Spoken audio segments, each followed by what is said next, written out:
오늘도 행복하세요. 오자유생의 유현상 목사입니다. 오늘은 로마서 14장 1절로 3절에 있는 말씀을 중심으로 해서 믿음이 연약한 자를 받아 사랑으로 섬기라 하는 제목으로 잠시 은혜를 나누고자 합니다. 오늘 저와 여러분들이 사는 이 세상에 있는 모든 부모들은 누구를 막론하고 자기가 낳아 기르는 자녀들에 대한 공통적인 소망을 가지고 있습니다.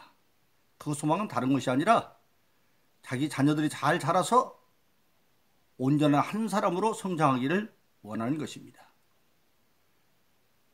하늘에 계신 하나님도 마찬가지입니다. 하나님은 하늘에 계신 우리들의 아버지십니다. 그렇기 때문에 예수 믿고 거듭난 모든 신앙인들이 궁극적으로 온전한 신앙인으로 성장하기를 원합니다. 그래서 그 온전한 신앙인으로 성장한다는 것은 어떤 것을 말하고 있느냐? 바로 예수님처럼 성장하는 겁니다. 성경은 가장 가까운 공동체의 개념으로 가정을 말하고 있습니다.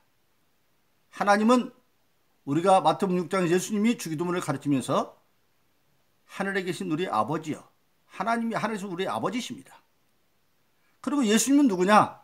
그런 가족 공동체로 볼 때는 하나님은 아버지시고 예수님은 히브리서 1장 6절에 보니까 맏아들이고 또 로마서 8장에서도 보면 예수님은 맏아들이다 그렇게 말하고 있습니다. 그러면 저와 여러분들은 예수님 맏아들이면 우리는 누굽니까? 하나님은 아버지, 예수님 맏아들, 우리는 가장 가까운 영적 가족 공동체로 보면 우리는 예수님의 동생들입니다. 그래서 하나님은 아버지이기 때문에 세상에는 모든 부모들이 자식이 여럿일 때 맏아들만 잘 두기를 원하지 않듯이 하나님은 맏아들은 아버지처럼 하나님 아버지는 맏아들인 예수님처럼 우리가 다 성장하기를 원합니다. 그리고 성경은 그것을 보증하고 있습니다.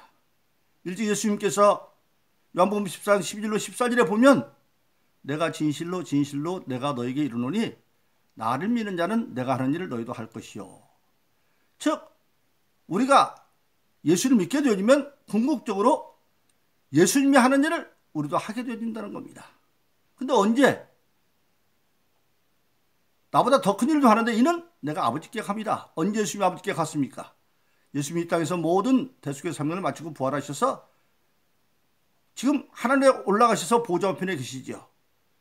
그리고 약속한 대로 성령이 와, 즉 성령 교회 시대가 되어지면 믿는 자들이 예수면 예수님처럼 할 수가 있고 어떻게? 너희가 내 이름으로 무엇을 구하든지 내가 시행하리니 이는 아들 이름을 내고 아버지를 영화롭게 합니다. 즉 기도함으로 그렇게 말씀하고 있고 그리고 에베소서 4장 13절에 보면 에베소서는 모든 신앙인들이 어떻게 교회를 통해 신앙생활하는 건 그런 계시서인데 그렇게 말하고 있습니다. 에베소서 4장 13절은 우리 신앙이 자라서 온전한 사람이 이루어서 그리스도의 장성한 분량에 충만한 데까지 이르리니 이룰 수 있다고 말하고 있습니다. 그리고 실질적으로 교회 역사에 보면 데살로니가전서 1장 6절에 보니까 교회는 많은 성결한 교회 가운데 가장 바람직한 교회가 데살로니가 교회입니다. 왜? 데살로니가 교회는 데살로니가 1장에 보면 주님을 본받은 교회다 그렇게 말하고 있습니다. 그래서 그 주님을 본받은 데살로니가 교회는 믿음의 역사가 나타나고 믿음이 하나님 말씀으로 끝나는 말씀이 믿음을 통해서 역사로 나타나고 사랑의 수고가 있고 그 당시 데살로니가 교회는 많은 유대인 깡패들이 와서 예수 믿는 자를 린치하고 가게를 불태우고 막 그랬습니다. 그러나 그들은 똘똘 뭉쳐서 그 어려움 나온 자를 다 도와서 사랑의 수고자가 되어지고 그리고 소망의 인내 가운데 있었다. 즉 예수 그리스도의 재림을 향한 인내 가운데 있는 그래서 믿음의 역사가 나타나고 사랑의 수고가 넘치고 소망의 인내가 있는 그런 교회로 데살로니가 1장 6절은 주님을 본받은 교회인데 그때 그렇게 말합니다. 성령의 도를 기쁨으로 받아 우리와 주를 본받은 자 되었으니 이때 우리는 데살로니가 교회를 개척한 바울과 디모데와 실라인데 바울과 디모데 실라가 예수님을 본받은 것처럼 데살로니가 교인들도 주님을 본받아서 거기는 믿음의 역사가 나타나고 사랑의 수가 있고 소망의 인내가 넘치는 교회가 되었습니다. 그렇게 말하고 있습니다. 즉 그건 뭘 말하고 있습니까? 교회 속에서 바울과 실라 디모데가 주님처럼 신앙에 성장했고 그리고 그것을 데살로니가 교인들이 다 본받았다 그렇게 말씀하고 있으므로 우리가 신앙으로 영적으로 자라면 마침내 예수님처럼 예수님처럼 될 수 있다고 하는 사실을 성경은 말씀하고 있습니다. 그런데 그 예수님처럼 되어지는 것은 바로 되는 것이 아니라 신앙의 성장 과정이 있다. 그래서 요한일서 2장 12절로 14절에 보니까 성경을 기록한 목적을 3단계로 말하고 있습니다. 자녀들아, 내가 이것을 기록하는 것은 너희가 죄로부터 사함받았다 하며, 죄로부터 사함받았다면 너희가 아버지를 알았습니다. 즉 우리가 예수 믿고 죄사함 받고 하나님이 아버지를 아는 단계, 그런데 그 단계는 자녀의 믿음이다. 어린아이 같은 믿음이에요. 유대나라에서 자녀는 1살에서 8살까지를 자녀라고 말합니다. 태어나서 8살까지는 자립하여 살 수가 없죠. 도움을 받아야 됩니다. 어린아이 같은 신앙이에요. 그래서 고린도서 3장에도 보면 그리스도 안에서 육신에 속한 자, 성경에 보면 육에 속한 자는 아예 거듭도 안 난 자고 예수도 안 믿는 자고, 육신에 속한 자는 예수를 믿고 거듭은 났는데 아직 어린아이 같은 신앙이 되어서 밥도 못 먹이고 젖으로 먹여야 되는, 그래서 거듭은 났는데 여전히 안 믿을 때와 다를 바 없이 시기도 하고 분노도 하고 욕심도 내고 아직 성품이 변하지 않았어요. 마치 아이가 태어나서 어릴 때 똥 싸고 오줌 싸고 다 그러듯이 그게 자녀의 믿음이에요. 어린아이 같은 믿음. 그래서 첫 번째 성경을 기록한 목적은 예수 믿고 자녀가 되게 하는 것. 그러나 자녀는 아직 어린애기죠. 그래서 자녀들아, 내가 이것을 기록하는 것은 너희가 죄로부터 사함받았다며, 죄로부터 사함받았다면 네가 아버지를 알았다. 즉 예수를 믿고 죄를 사함받음으로 하나님이 아버지를 아는 단계. 그런데 거기서 신앙이 더 자라면 요한일서 2장 10절 14절 2단계는 뭡니까? 청년들아, 내가 이것을 기록하는 것은 하나님의 말씀이 너희 안에 계시며 너희가 악한 자를 이겼다. 즉 말씀의 믿음의 역사로 나타나서 권능으로 나타나 악한 것을 이기는 신앙, 오늘 말하면 권세 있는 신앙이 되어진 것이죠. 청년의 믿음. 그러나 청년의 믿음이 다 성장한 게 아닙니다. 왜? 청년들은 아주 권능도 나타나고 그러지만 대개 교회에서 보면 청년의 믿음을 가진 사람들이 많이 있습니다.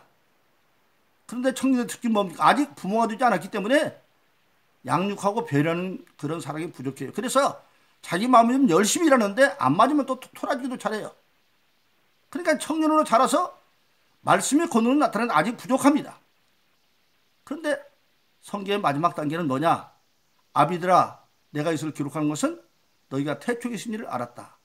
아버지 신앙이 되면 드디어 태초에 계신 하나님을 아는데, 이때 태초는 원에 보면 어떤 일정한 시간을 저는 정관사가 앞에 없습니다. 그러니까 천지창조 이전에 영원부터 계신 하나님에 대한 오해가 없어지고 이제 하나님을 알게 되어집니다. 그 정도가 되어지면 바로 뭡니까? 하나님과 이제 오해가 없어지고 맙니다. 그래서 성경에 보면 뭐라고 말하고 있습니까? 그 아비의 믿음 단계가 이르르면 예수님같이 성장이 다 되어진 거죠. 근데 예수님과 같이 됐다는 뭘 말하고 있느냐? 요한복음 10장 30절에 보면 예수님은 선언합니다. 나와 아버지는 하나다. 하나님 것이고 하나니까 마음도 하나죠. 근데 필리포스 2장 5절은 죄송합니다. 필리포스 2장 5절은 뭐라고 말했습니까? 우리 예수 모든 믿는 자들은 예수 그리스도의 마음을 품으라고 말하고 있습니다. 그러니까 우리가 신앙의 성장에서 예수님과 하나가 하나니까 마음이 하나고, 또 우리가 그 예수님의 마음을 품으면 하나님, 예수님, 우리 마음이 하나가 되어져서 우리가 어떻게 되어집니까? 이제는 하나님 마음이 예수님 마음이, 예수님 마음이 내 마음이어서 하나님, 예수님, 우리 마음이 하나가 되어져서 우리의 삶이 뭡니까? 하나님의 기쁜 뜻을 이루어 살게 되어 있어요. 그래서 요한복음 8장 29절은 예수님이 선언합니다. 나를 보내신 이가 나와 항상 함께 하시도다. 내가 그의 기쁜 뜻을 행함으로 나를 홀로 두지 않았습니다. 즉 우리의 삶의 목적이 아버지의 기쁜 뜻을 행하는 것이 되어지고, 그래서 아버지 마음이 예수님 마음이, 예수님 우리 마음이 되어지는 거기까지 성장하면 그것이 바로 아비의 믿음이 되어져서 하나님에 대한 오해가 없어지기 시작을 합니다. 그래서 우리가 세상을 살면서 마음이 통하면 말하기 눈빛만 보고도 알듯이 거기까지 이르게 되는 것을 우리가 알게 되어지는 것입니다. 그런데 그런 성장 과정에서 우리가 어떤 자세를 가지고 있느냐? 자녀에서 성장해서 마침내는 예수의 분량까지 이르러 충만히 이르게 되어지는데 그때 우리는 가장 중요한 게 뭐냐? 과정에 갖는 자세가 바로 되어야 된다는 겁니다. 그래서 빌립보서 3장 14절은 그렇게 말합니다. 내가 잡았다고 생각도 않는다. 이뤘다고 생각도 않는다. 나는 오직 하나님이 위에서 부리신 상급을 받기 위해서 예수님을 표대 삼아 쫓아가는 달려가는 도상의 존재다. 즉 우리는 과정에 있다. 그러니까 과정은 뭡니까? 어떤 사람은 지금 자녀의 과정에 있는 사람도 있고 어떤 사람은 청년의 과정에 있는 사람도 있고 어떤 사람은 아비의 과정에 또 있는 사람이 있습니다. 근데 그때 청년이나 아비의 단계에 있는 믿음의 사람들이 어린아이 같은 믿음이 연약한 자들을 만날 때 우리가 어떻게 자세를 가져야 되겠느냐 하는 겁니다. 오늘 본문의 말씀 로마서 14장 1절로 3절은 바로 그때 청년의 믿음을 가지는 어린아이 같은 믿음을 만나거나 또 아비의 믿음을 가지는 어린아이나 청년 같은 믿음을 가질 때에 그 믿음이 연약한 자를 업신여기나 비판하지 말고 받아서 사랑으로 잘 용납하라고 하는 사실입니다. 왜 그래야 하면 되느냐? 좀 전에 말씀드린 것처럼 우리가 영적으로 보면 예수 믿는 모든 신앙인은 영적 한 가족입니다. 하나님은 하나님이신 아버지, 예수님은 로마서 8장 20 이런 것처럼 맏아들, 히브리서 1장도 맏아들, 우리는 그의 동생들. 그래서 로마서 8장 16절로 17절은 그렇게 말합니다. 성령도 내 영으로 더불어 우리가 하나님의 자녀인 것을 증거하시나니 우리가 예수 믿으면 성령 받고 성령 받으면 우리가 하나님의 자녀인 것을 증거하시나니 요한복음 1장 11절도 말하고 있죠. 영접하는 자에게는 하나님의 자녀는 권세를 주었다. 예수를 영접하면 하나님의 자녀들은 권세를 줘. 자녀가 되어져요.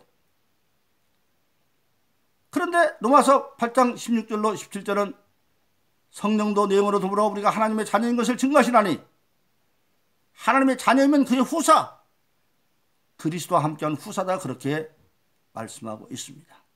그래서 우리는 예수 믿는 사람들은 하나님은 아버지, 예수님은 맏아들, 우리는 다 그의 동생들로 영적 가족이 되어진 겁니다.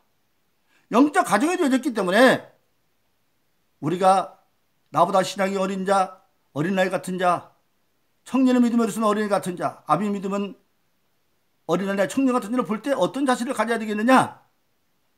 오늘 본문의 말씀은 업신여기거나 비판하지 말고 용납하고 받으라는 겁니다. 왜?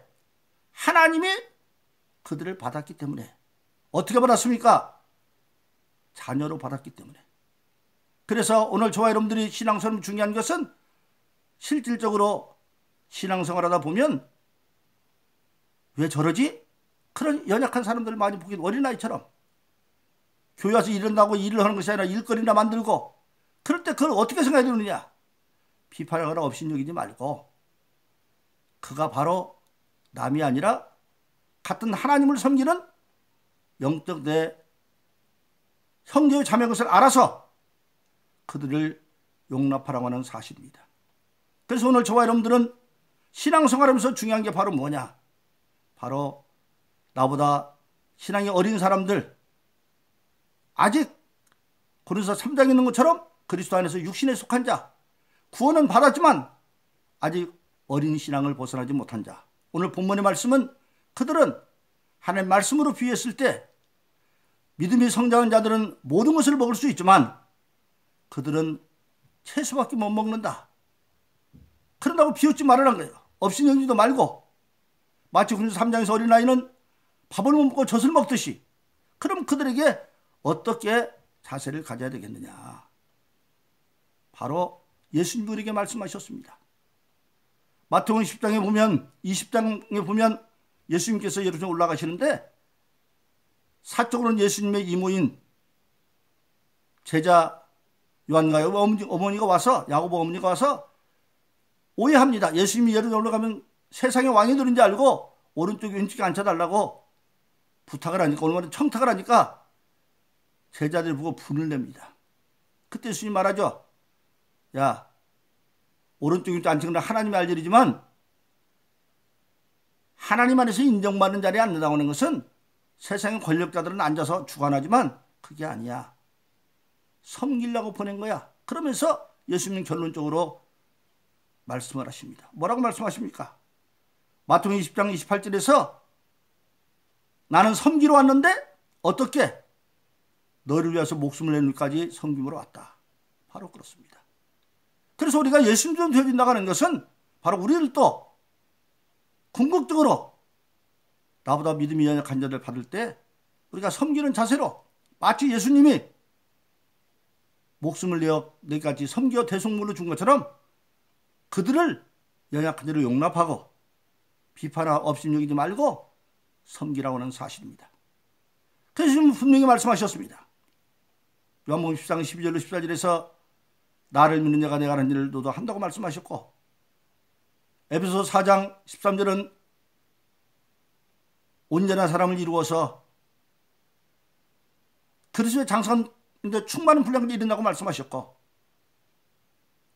데살로니가서 1장 6절에 보면 바울과 디모데 신라가 주님을 본받은 것처럼 데살로니가 교인들이 성령의 기쁨을 도려받아서 주를 본받은 자였다고 말하고 있습니다. 예수 믿고 어린아이 같은 자들 거듭을 다서 성령 받았습니다. 또 우리 성령 받았습니다. 그렇기 때문에 우리는 성령 받았기 때문에 예수님의 예언처럼 또 성경의 약속처럼 예수님처럼 될 수 있습니다.